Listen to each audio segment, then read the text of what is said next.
we got to a stage where we motivated for why system modeling is essentially important. So first, I think we gave a bit of context here as it relates to the role of system modeling, right? And the context was actually relative to how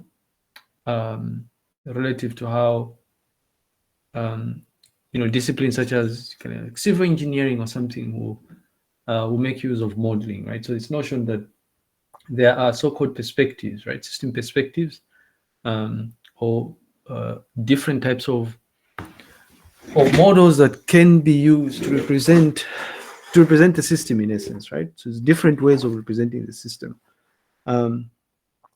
What was perhaps interesting here was this notion that the so-called in a kind of like system perspective can be of varying types, right? So you can model like a static view of your system, or a dynamic view of the system, or interactive view of the system, or something like that.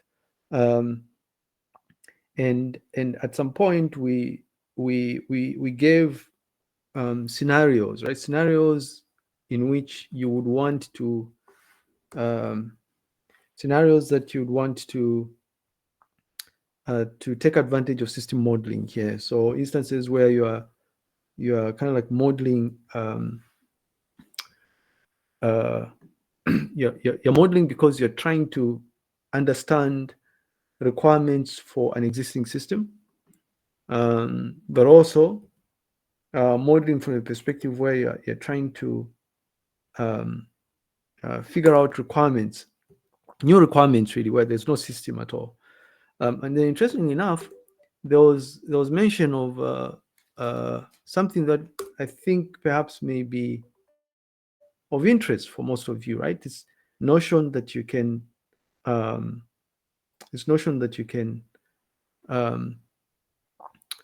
you can actually take advantage of system modeling to actually generate executable code. All right. And there was introduction of this technique in software engineering referred to as model-driven engineering, right? So using your models, you can actually generate executable code in essence. Okay. Something that I thought was I don't know if you thought that was interesting here, but anyway, so we did that, right? And then towards the end, we realized that there's different ways of representing these different system views here, right? However, our focus in this course is going to be what was introduced as the unified modeling language, right? What unified modeling language does is it provides you with a specification of how to systematically represent these different models associated with the software that you may be building here. And if you look at I don't know how many of you have looked at the UML specification as it appears in the object management on the object management group, but we see here that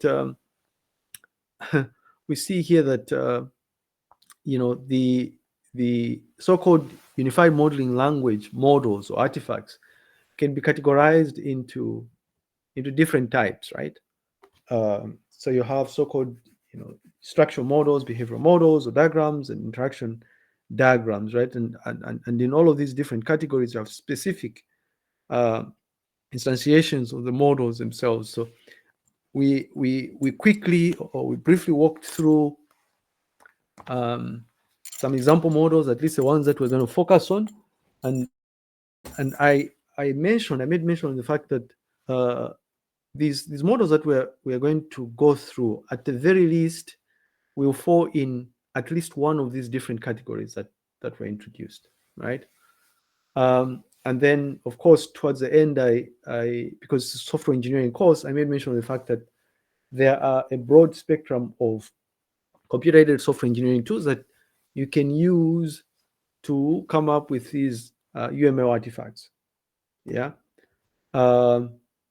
Anyways, so on with it. Today, I thought would start with, and this is interesting here, right? We're going to start with a discussion of a model, an interesting model or modeling artifact. However, what's particularly intriguing about what we're going to discuss today is the context diagram here is that they're not really part of the UML specification, right? They're considered an important design artifact. However, they're not part of the UML specification, right? So it's the so-called data flow level 0 diagrams, or what we're introducing as context diagrams, are not part of the UML specification. If you go to the object management group website and start scanning through the diagrams here, you will not find a context diagram anywhere in the document. Okay. However, this is important. If you remember, we said that in most instances, as part of you outlining the system perspectives in the SRS document, what you tend to do is you tend to represent the interaction of the system through a so-called context diagram, right? You're essentially showcasing how the system is going to be interacting with the external environment.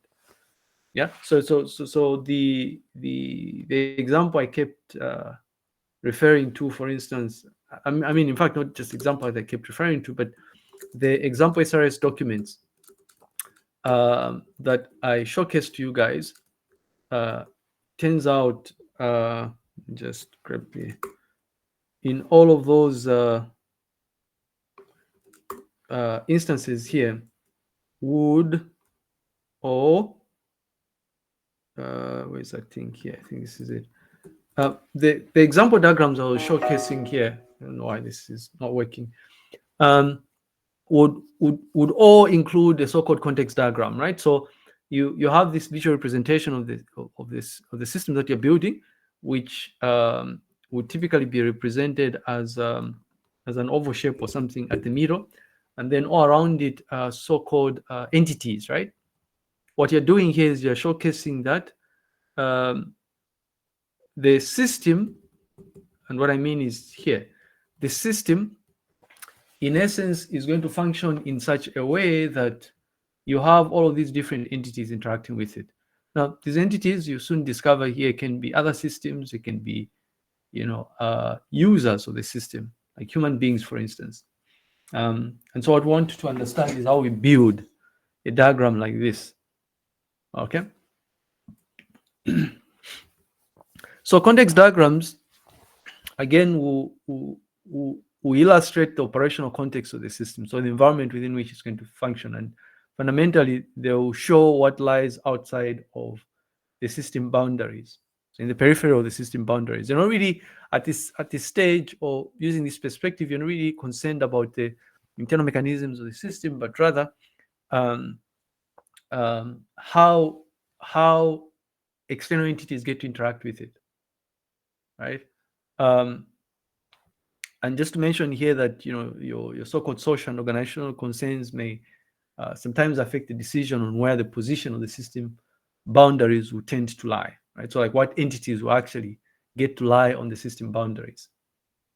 And really we see that the architectural models will show the system and its relationships with other systems. That the architectural models as they relate to the context diagram itself. And really what we mean when we are referring to a system boundaries here is the part of artifact that established that are established to define what is inside and what is outside the system, right? The boundary, what lies outside and what lies within the system itself. So the boundaries will show, for instance, other systems that are used or depend on the system that is being developed, right? So third-party systems, for instance. In fact, they could also show like other entities that the system is going to be interacting with, like maybe hardware interfaces, right? And really the position of the system boundaries will obviously have an effect on the system requirements, right? And defining this boundary is obviously contextual, right? So it could be politics at play or something. Now, designing the artifact itself, the context diagram, the data flow level 0 diagram, would obviously need to follow a set of rules, right? So there's a syntax that you need to follow. And it turns out that there are generally two main types of notations that you can take advantage of.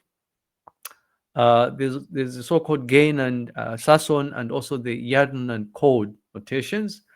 What you will notice is that the examples that I'm going to be giving, and in fact, the illustrations, the context diagrams that you've noticed in most of these SRS documents I've showcased, will tend to use the notation on the left, the Yardon and code notation, right? But the idea is the same.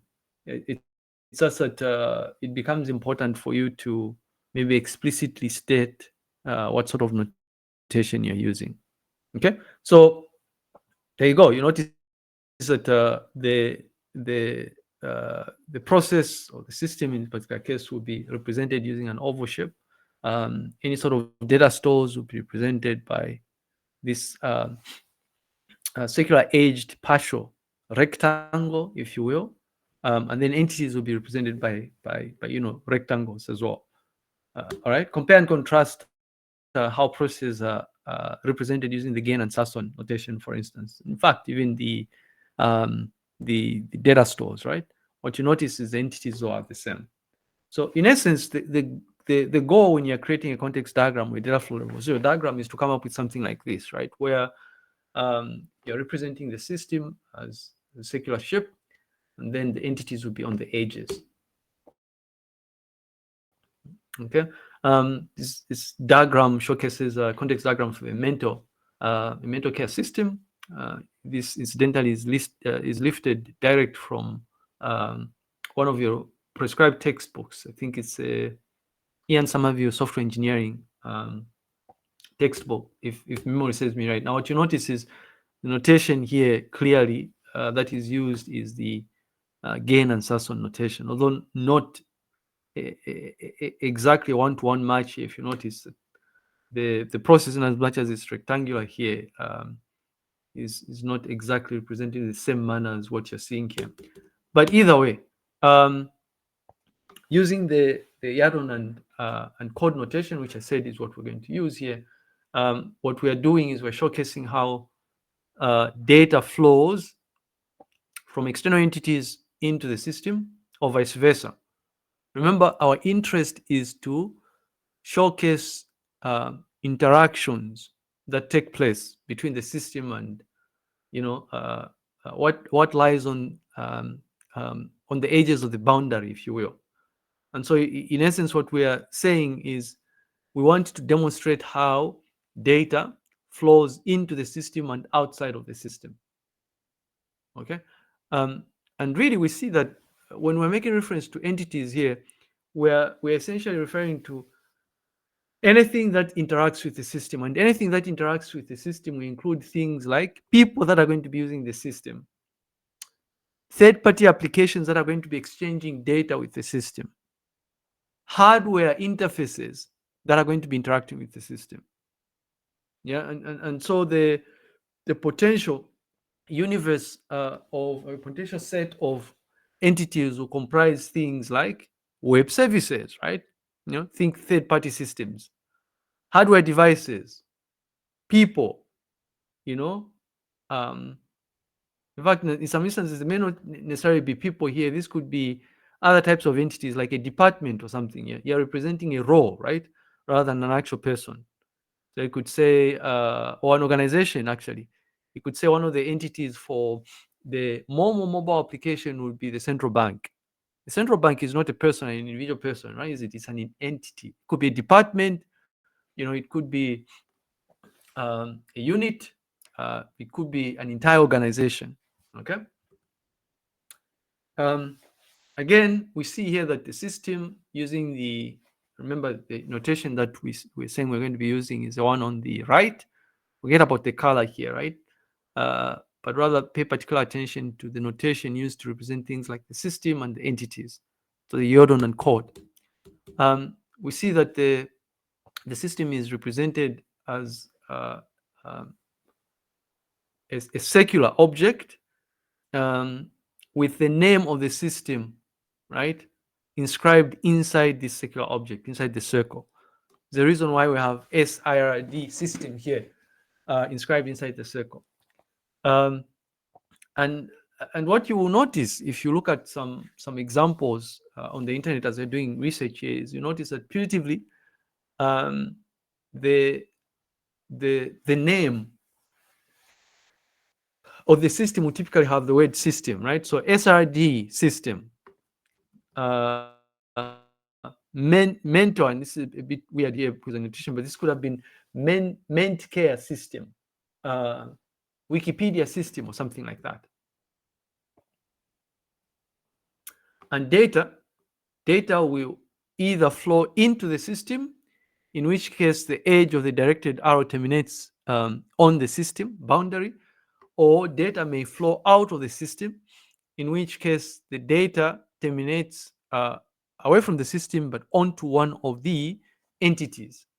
Okay, so there's a bit of back and forth, and in instances where you have data flowing from the system to entity A and from entity A to the system, you would ideally represent that flow of data using two separate arrows, directed arrows, and not one, right? So in essence, what we're saying is it's not acceptable, it's not syntactically correct for you to say, well, because data flows from the system to the eZEMA portal and from the eZEMA portal to the system, then what we're going to do is we're just going to use a single arrow and then just have two edges, is it, or two arrowheads like this? No, right? If you're trying to illustrate the fact that data flows from the system to entity A and from entity A into the system, you must have two separate directed arrows, one that terminates onto the system and one that terminates onto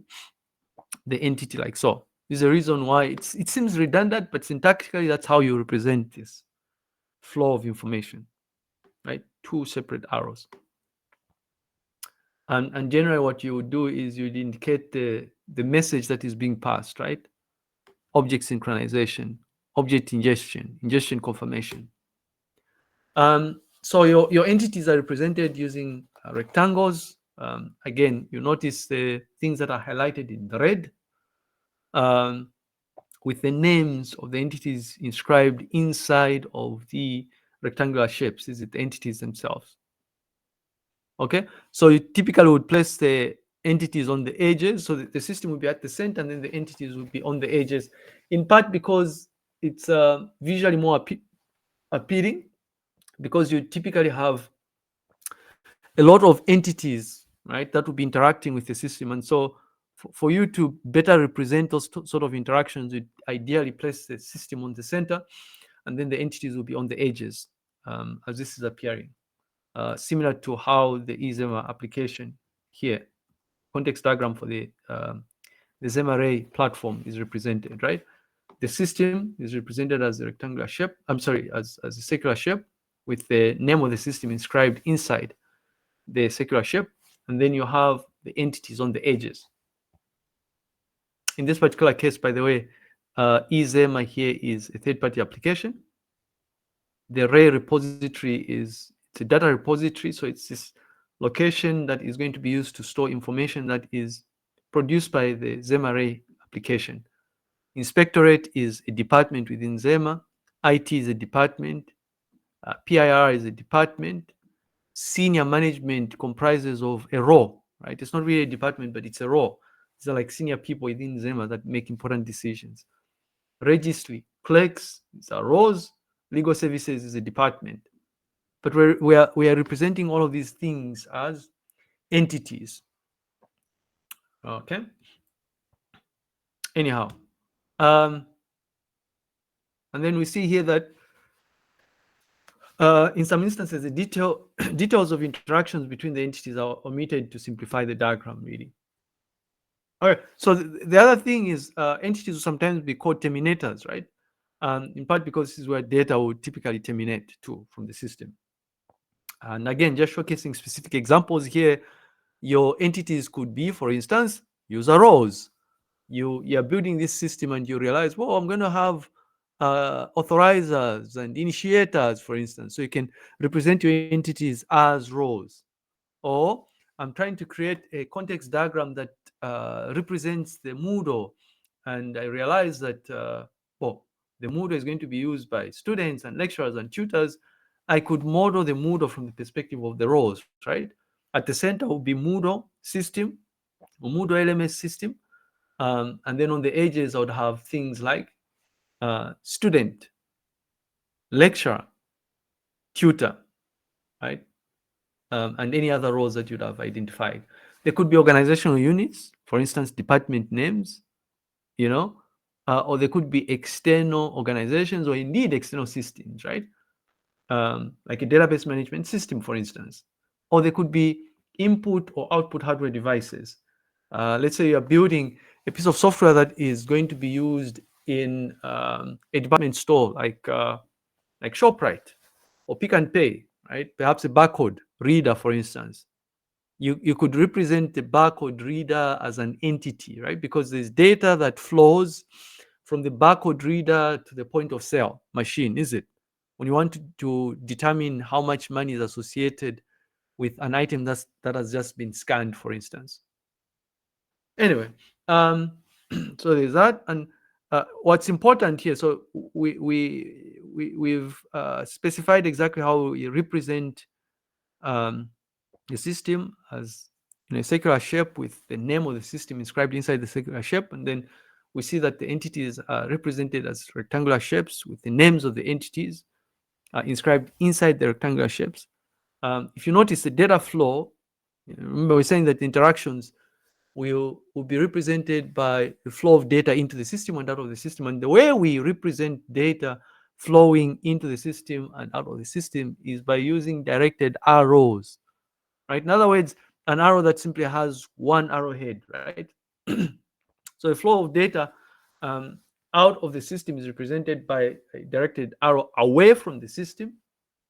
Yeah, so the arrowhead is going to obviously terminate, or it's going to be placed onto the entity or flow of data into the system, in which case the arrowhead is going to appear on the edge of the system itself. Okay. Again, just showcasing different ways of representing these these the flow of data in essence. About that, I'm running out of power here. I just had to do that. Okay. Hopefully this gives us an idea. You notice that when you're creating a context diagram, by the way, context diagram is sometimes called a data flow level 0 diagram here. There are three things that you have got to worry about: how exactly you represent the system, right? It's a circular shape. How you represent the entities, and how you represent the flow of data into the system and out of the system. That's it. That's it. Now, this is a simple artifact, quite right. But you see, when you're putting together this artifact and you want to maybe use it as a basis to have important discussions with, let's say, a client or customers, you typically want to not use freehand here, right? For you to come up with a context diagram, in as much as it's simple. So the question is, I mean, how exactly do we use some of these tools that we're discussing? Well, if you're using Lucidchart, it turns out that there will be templates that you can take advantage of. So you obviously start off by just clicking on the new button, and then you click on the shape button. Once the shape button comes, you have the option where you can actually search, right? Or check your standard library of shapes here. And what you notice in the standard libraries category of shapes is that one of these options is going to be your data flow option, right? So you have presented to you a stencil, in essence, of all of these notations we're talking about, right? So all you do is you just drag and drop, really, to draw your context diagram. But really, if you understand the notation, you realize that you can even use a tool like Google Slides, for instance, right?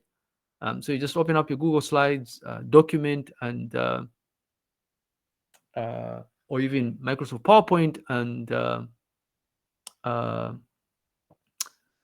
and then you can just improvise, right? So what I mean here is, if I can, and if I'll be able to do this, I should be able to do this. But what I mean is that you can just fire up Google Slides, for instance, and then in Google Slides, the option perhaps that may be of use to you would be, and I'm trying to see if I can just open up the presentation slide deck for what we're looking at. So you would you'd open up Google Slides like this. In fact, I think even Google Docs actually, but you'd open up Google Slides like this, and if I can just get to the far end here, so it's going to be a lot easier that way. And then what you would do is, goodness, what you would do is, I'm just going to create a new slide here. Maybe I'll use this, I guess. So what you then do is you'd say, I want to create a shape, and one of the things I want to do is I just want to create this thing, and I'm just going to call this ICT 3020, maybe system or something like that, right? So I'm representing the system in this particular case, and then I'd say the entities for this ICT 3020 system would probably be maybe the tutor or something like that, right?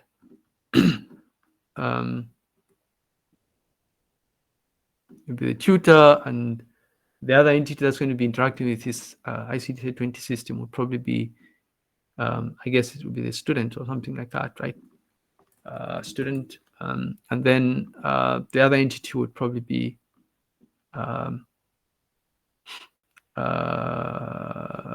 the others entity would probably be a lecturer or something like that, right? So again, the system in the center, and then these entities are represented or placed on the edges here, and then I could start drawing these directed arrows, right?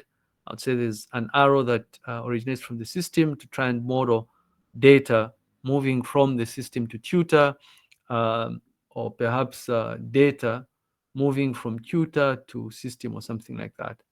Anyway, so moral of the story here is you can use a simple tool, and this really is not a computer-aided software engineering tool really in the classical sense, but you can use a simple tool like PowerPoint or Google Docs actually to do this, or you can use something that is specifically meant to do that, right? Like in this particular case, Lucidchart will actually have a set of shapes that conform to a data flow diagram, and you drag and drop. But if you play around with Lucidchart a lot, what you begin to notice is that you can actually create these different artifacts using templates. So they are predefined templates. Okay. So the option I was showcasing here is where you are creating a shape from scratch, but there's an option where you can create a shape using a template. And really, when you click on template, all you have to do is in the search box, typically in the top left corner there, you can actually just key in a search, right? This particular case, my search for context, the word context results in a broad spectrum of different types of context diagrams, right? So if I choose this particular template, I can then use it to actually kind of come up with a context diagram. I usually prefer to do this. In fact, this option is available not just in Lucidchart, but also in draw.io. It's a good enough starting point if you're just getting started, right? Because all you're doing is you're using that template to replace placeholder text with text that is relevant to the system that you'd want to model, in essence. And really, ultimately, what you come up with is something like this. So these examples that I'm showcasing in the slides, like this thing here, was created using Lucidchart. Okay. In some instances, the choice of tool will probably be you'll probably decide on the type of tool based on how aesthetically pleasing the final output is or something. I don't know, right? So we see here that your context diagram really will showcase in its native form, simply showcases other systems in the environment or other entities in the environment, not really how the system being developed is used in the environment or how the system actually functions, right? You're just showcasing how it interacts, how the system interacts with other external entities. Okay, this is your context diagram. However, if you are interested in let's say revealing how let's say your system being developed is used in the broader business process, like you're trying to model a detailed business process, like how a user actually logs onto the system, one of the things that you probably want to consider doing is taking advantage of process models. And the classic example of a process model would be like your UML activity diagram, right? It shows you a sequence of, or rather, it showcases how data gets to be processed as the system is being used. So it's like user logs into the system, what happens? The username is checked. Username is checked against existing entries in database. The password is checked. So a series of conditions and varying outcomes until you get to an end state or something. That's what we're calling a process model, right? Anyway, and that is best represented using activity diagrams, for instance. And really, we'll discuss the syntax of the activity diagram. It's something like this. In other words, what we're saying, what you're looking at here is you're modeling the internal mechanics of the system, right? This has less to do with how the system interacts with other external entities here, but more about what actually happens as the system is being used. This will make sense very, very soon. We get to discuss these different forks and these conditions that you have here, right? Initial state and end state, ideally. But anyways, hopefully this makes sense. I don't know if there's any thoughts or questions about context diagrams. At the very least, I expect all of you to include a context diagram in what you are going to be sending us on the 4th of August 2025 by 23:59. Okay, so I expect you to include a context diagram. Are there any questions? Well, if there are no questions, so what we looked at is a context diagram here. It's not really part of the UML specification, but going forward, what we are going to focus our attention on are, models that fall under the broader confines of the Unified Modular Language specification. And we're going to start with probably one of the most widely used UML artifacts. It's an interaction model. These are called use cases. So we're going to look at use cases and then transition to look at sequence diagrams. I want to draw attention to something here. If I'm to go back and look at our showcases hierarchy, as it relates to the different UML diagrams, you'll notice that I said that you have different types of diagrams here, right? Interaction diagrams, structural diagrams, and behavioral diagrams and stuff. Okay. Yeah. If I can get to where I need to be here. So it turns out that with interaction, so we're discussing interaction diagrams here.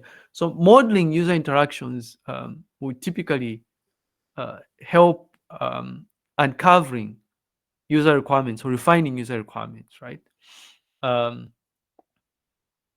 Like for instance, when you model system-to-system interactions, you tend to highlight or you tend to uncover any communication issues that may arise, right? So modeling interactions as they occur between, let's say, the systems that you're building and any other third-party application, in this particular case.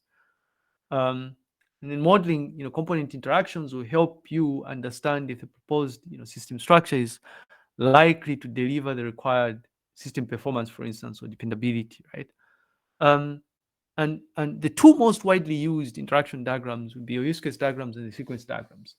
We already uh, started our discussion of use case diagrams. If you remember those stick figures, right, and the oval shapes. But we're going to look at these things in more detail, really, the use cases.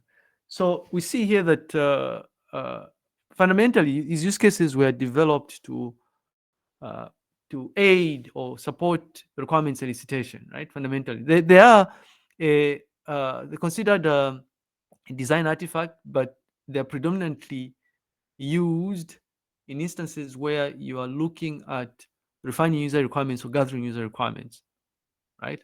Um, but of course, part of the unified modeling language, right? So you're modeling the system in any case. And the idea behind use case diagrams or use case modeling here is a single use case will typically represent a task that can be performed by a system user, right? So as an entity is interacting with a system, or as a user is interacting with a system, what they are fundamentally interested in is performing a task. For instance, for me to use Moodle, one of the tasks I would have to perform, or as I'm using Moodle, one of the tasks I would have to perform is I would have to log in. Login is a task. Okay. One of the other things I would do with Moodle is I would upload resources. Uploading a resource is a task, right? It's a discrete task. Okay. And the task itself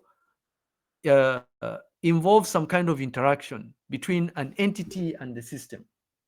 Okay, so each use case really is nothing more than a task, right, or a goal, right, realized by a use of the system. And it turns out that um, when you're modeling use cases, the actors in a use case diagram may be, so the actors are entities that interact with the system, and we see here that the actors can be people or other systems. In other words, if you are paying attention when we're discussing context diagrams, the entities that were introduced as part of discussion of data flow level zero diagrams or context diagrams are essentially what we're referring to as actors here. So in other words, if we wanted to translate something like this system here into a use case diagram, what we would have is a situation where we would have a total of 4 actors: a postgraduate student, postgraduate supervisor actor, displaced IR platform actor, and library staff actor. However, in in a use case diagram, in a use case modeling, we wouldn't really represent the SIRD system the way we've done here, but rather would look at the internal components making up the SIRD system and try and figure out the discrete tasks that would be performed by these 4 entities as they're interacting with the system. So, or we say, well, one of the tasks is upload dissertation or something, or synchronize dissertation with IR, or log in, right? So it's like you're expanding upon this. The notation is obviously different, but you're expanding upon this by focusing more on the specific tasks, discrete tasks that would be performed by these entities. Right? So these entities, these 4 entities become actors when we're looking at use case modeling, if that is making sense here. And really, we see that use cases represented diagrammatically to provide an overview of the use case and also in a more detailed textual form. So when you're modeling, right, or you're creating use case models, you can use a graphical notation where you use stick figures and those ellipses are introduced, or you can represent these in a textual form, perhaps in a tabular format or something. This is where those use case flows come into play, right? If you remember, we're discussing normal flow and where there's an exception and alternative flow and all those things, right? So in the case of graphical notation, this is the notation that we started discussing not too long ago, where you have these stick figures representing the actors, and the ellipses representing the goals, the tasks, the discrete tasks. In other words, what the users, or what these actors would be doing as they're interacting with the system.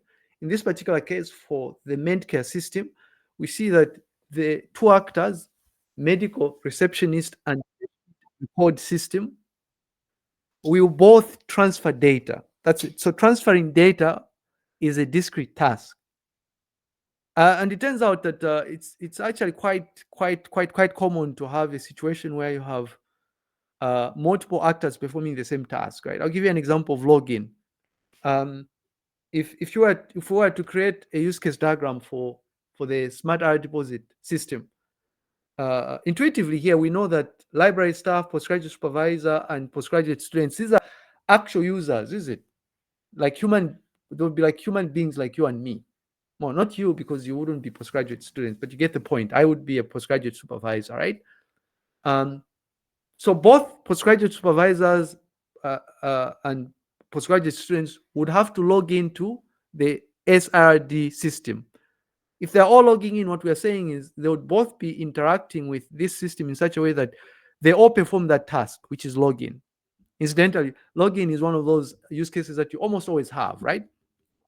And because it's such a common task, you can ignore it actually. Everybody knows the typical system will have a login use case or a logout use case. So why include it in the first place? Is the question, right? And I guess at this point, I should mention here that the association is supposed to be modeled in a certain specific way. So what you're looking at here is, again, this is lifted from your prescribed text, but it's not syntactically correct, right? The association is just a solid line from the actor to the use case. Okay, but more on that just now here. And then the tabular description is what I'm showcasing here, where you're providing slightly more details, right? So the tabular notation will include details of what is the name of the use case. The use case is transfer data. It's the same use case as this, but it just has significantly more information here, right? What is the description? You're describing the use case itself. What sort of data is involved as actors are interacting with this discrete task, which is transfer data, right? What is the stimulus? It's like what leads up to these two actors performing this discrete task called transfer data?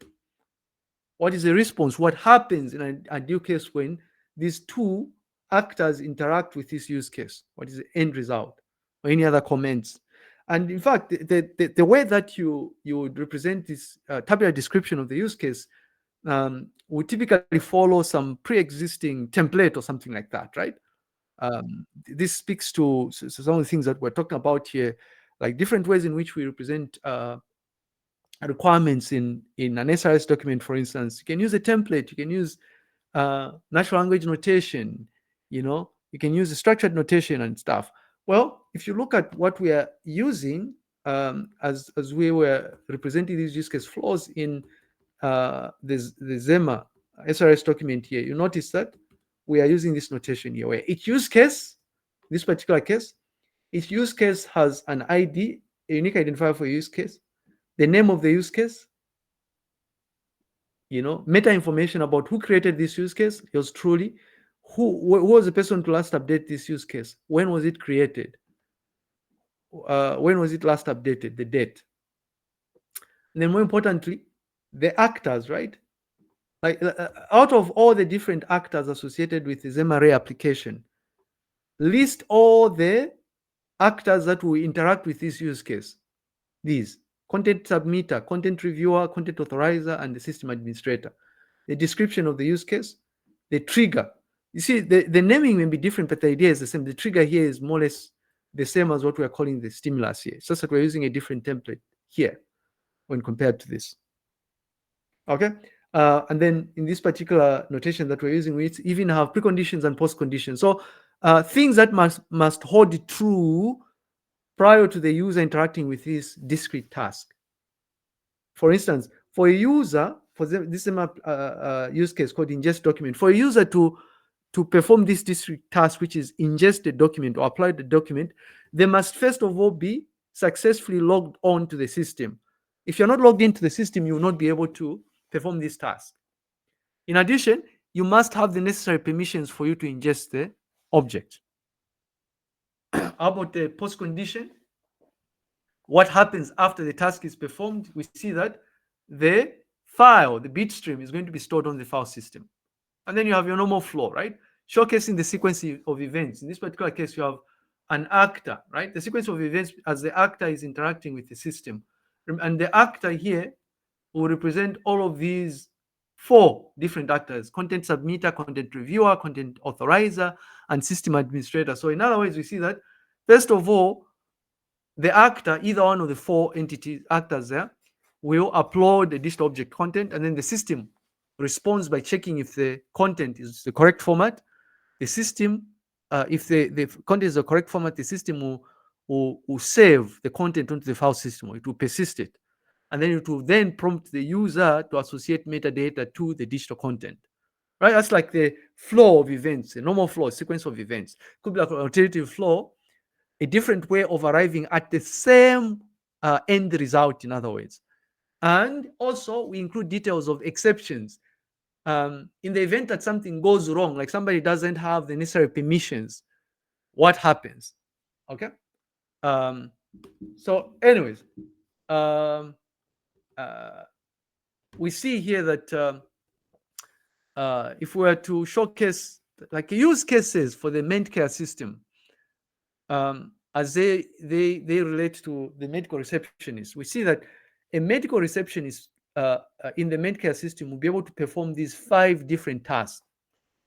They'll be able to use the system to register a patient, to unregister a patient, to view patient information, to transfer data, to contact a patient. A range of tasks that they can perform in the system. And what I'm doing here is just illustrating. This is a syntactically correct representation of the use case diagram for the Smart IR Deposit platform, right? Where we are showcasing the 3 different types of actors: is a student and library staff, and we're showcasing what sort of what do you call this? Use cases or tasks are performed by student and library staff. Now, what you will notice when we continue this discussion very, very soon, I think we have a class tomorrow, I don't know.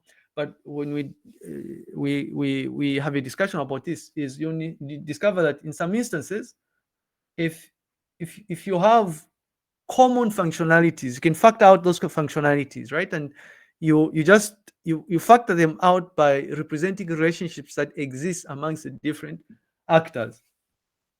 Like in the case of the Smart IR Deposit application, we know that there are 2 types of postgraduate students: a PhD student and master's student.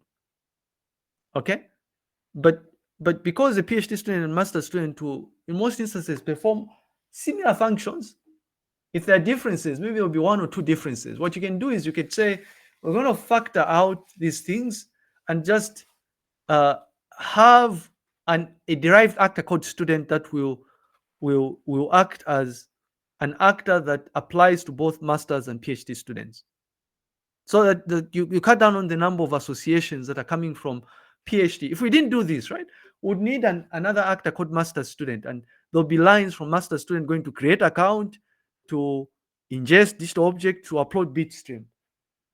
You know it, you have like quite a lot of associations, right, lines here. So to cut down on this, you'd use generalization, and we'll talk more about this. I'm going to pause here, right? I'm looking at the time. This is 6:59. I'm going to pause and ask if there are any specific questions that people may have or thoughts. All right. Okay.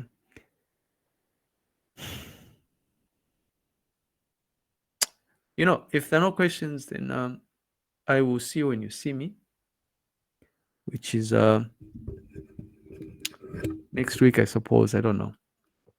I don't know if Miona or Miss Miona or Violet on this call here, but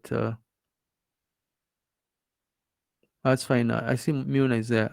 I'll reach out to you later on anyway. Thank you very much, everybody. And We'll see you the next time we have class. Enjoy your long weekend or something. Bye.